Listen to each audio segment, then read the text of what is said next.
दोस्तों नमस्कार, स्वागत है आपका 4 PM पर। मैं हूं आपके साथ अदिति। थलपति विजय का राहुल गांधी को खुला ऑफर। क्या बोले राहुल गांधी? क्या अब केरला के साथ एक और राज्य में यानी तमिलनाडु में कांग्रेस की एंट्री होने जा रही है? दरअसल दक्षिण भारत की राजनीति में इस वक्त एक नई हलचल मची हुई है। खैर, इस बार विधानसभा के नतीजे आने के बाद चेन्नई यानी तमिलनाडु और साथ में कोलकाता यानी पश्चिम बंगाल में वाकई हलचल तेज है। इधर सुपरस्टार राजनेता बने थलपति विजय ने अपनी नई पार्टी जो है टीवीके के जरिए एक बड़ा राजनीतिक दांव खेला है।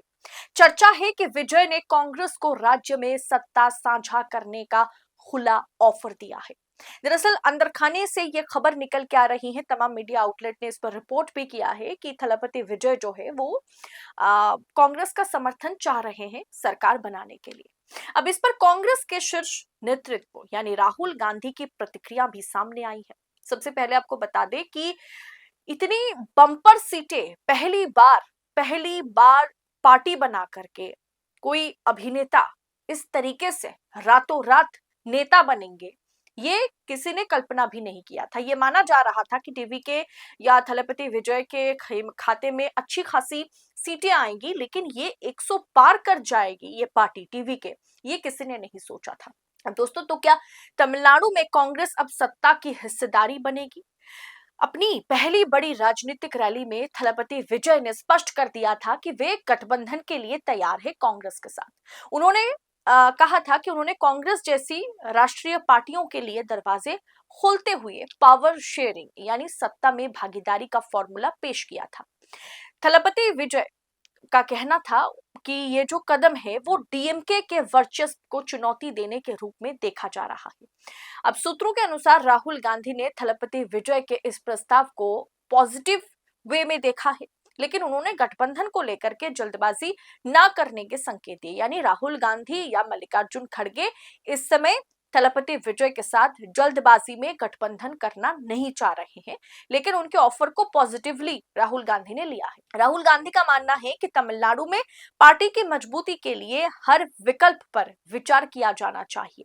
खैर, मौजूदा सहयोगी डीएमके के साथ रिश्तों को भी ध्यान में रखना है, क्योंकि अगर इंडिया अलायंस की बात की जाए तो वहां स्टैलिन एक बहुत बड़ा चेहरा है जो हमेशा से राहुल गांधी या कांग्रेस पार्टी को सपोर्ट करते आए हैं। अब ऐसे में डीएमके सहयोगी जो है उनका साथ छोड़कर टीवीके का साथ देना, इसके लिए थोड़ा वक्त चाहिए राहुल गांधी को या कांग्रेस आला कमान को।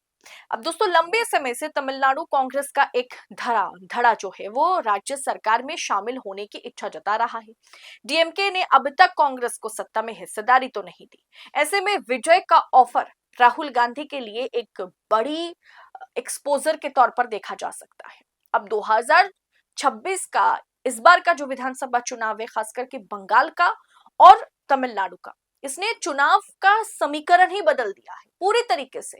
ना किसी ने सोचा था कि टीवी के 108 सीटों तक पहुंचेगी और ना किसी ने सोचा था भारतीय जनता पार्टी 206-7 तक पहुंचेगी। दोस्तों, आज के समय में सत्ता की आंखों में आंखें डालकर पत्रकारिता करना मुश्किल हो गया है। हमारे 4 PM नेशनल यूट्यूब चैनल और फेसबुक चैनल को, जिसे आपका प्यार और विश्वास हमेशा से मिलता रहा, उसे बंद करके सरकार ने यह साबित कर दिया कि वो आपके सवालों से कितना डरती है। मुश्किल दौर है, लेकिन हम ना रुके थे और ना ही रुकेंगे। हम सच के लिए हमेशा लड़ते रहेंगे। ऐसे में 4 PM उत्तर प्रदेश यानी 4 PM यूपी को ज्यादा से ज्यादा ज्वाइन करें और स्वतंत्र पत्रकारिता को जिंदा रखने के लिए जितना हो सके उतना हमारा आर्थिक सहयोग करें। आपके सहयोग से ये जंग हम जीत कर रहेंगे। अब राजनीतिक विश्लेषकों का मानना है, अगर राहुल गांधी और विजय थलपति विजय हाथ मिलाते हैं तो ये तमिलनाडु के राजनीति का सबसे बड़ा यू टर्न होगा, क्योंकि इतने पॉपुलर दो यंग दो युवा नेता अगर साथ में आते हैं तमिलनाडु के लिए, वैसे भी तमिलनाडु बहुत ही रिच स्टेट माना जाता है, तमिलनाडु काफी रिच स्टेट है। अब वैसे में दो युवाओं की अगर इसमें एंट्री होती है सत्ता में, तो वाकई राजनीतिक एक बहुत बड़ा परिवर्तन आएगा तमिलनाडु में। यह गठबंधन न केवल डीएमके बल्कि एआईएडीएमके के लिए भी बड़ी मुश्किल खड़ी कर सकता है।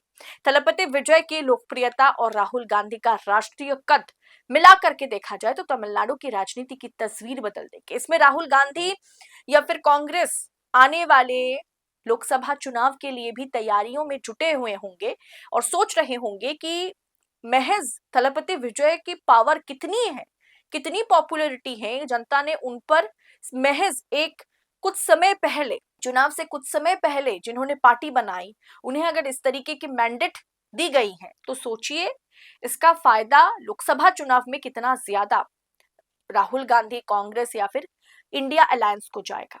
अब तमिलनाडु की राजनीति की तस्वीर क्या ये दोनों मिलकर बदल देंगे? फिलहाल कांग्रेस इंतजार करो और देखो, वेट एंड वॉच स्थिति में है। और विजय के साथ, थलपति विजय ने जो ऑफर दिया है इसे पॉजिटिव वे में रखा तो गया है, लेकिन इस पर कांग्रेस स्टैंड क्या लेगी ये भी आगे देखना दिलचस्प होगा। फिलहाल विजय के इस ऑफर ने राज्य की राजनीति में गर्मी जो है, गर्माहट जो है, उसे कहीं ना कहीं 10 गुना कर दिया है। फिलहाल थलपति विजय का राहुल गांधी को ऑफर देना, और राहुल गांधी के लिए भी अभी वेट एंड वॉच स्थिति तो है, लेकिन वो आगे के लिए भी सोच रही इसका फायदा 2029 में कितना होगा। अब ममता बनर्जी ने भी इधर ऐलान कर दिया है कि मैं तो अब फ्री हूं, पूरी तरीके से मैं आजाद परिंदे की तरह अब मैं जो है दिल्ली का रुख करने वाली हूं। अब बंगाल के लिए मुझे चिंता तो नहीं करनी है क्योंकि मैंडेट भाजपा को मिली है, भाजपा अब सत्ता यहां पर चलाएगी। अब मुझे दिल्ली में फोकस करना है, अब मुझे लोकसभा चुनाव पर फोकस करना है, अब मुझे इंडिया गठबंधन पर फोकस करना है, जो भाजपा के लिए शुभ संकेत तो बिल्कुल नहीं है। और इधर अगर राहुल गांधी और थलपति विजय का गठबंधन हो जाए तो वो भी भारतीय जनता पार्टी के लिए आगामी लोकसभा चुनाव के लिए शुभ संकेत नहीं है। खैर, जिनके पास मशीन और मशीनरी हो उन्हें ज्यादा चिंता करने की जरूरत तो है नहीं। फिलहाल इस विषय पर आपकी राय क्या है? क्या आपको लगता है राहुल गांधी को थलपति विजय का जो ऑफर है उसे एक्सेप्ट कर लेना चाहिए? कमेंट बॉक्स में अपनी राय हमारे साथ जरूर शेयर करें और ऐसी खबरों को यूं ही पड़ताल के साथ, एनालिसिस के साथ, पॉलिटिकल खबरों को पाने के लिए 4 PM न्यूज नेटवर्क के साथ बने रहें। इस रिपोर्ट में इतना ही। जल्द होगी आपसे मुलाकात। बहुत बहुत शुक्रिया आपका। जय हिंद, जय भारत।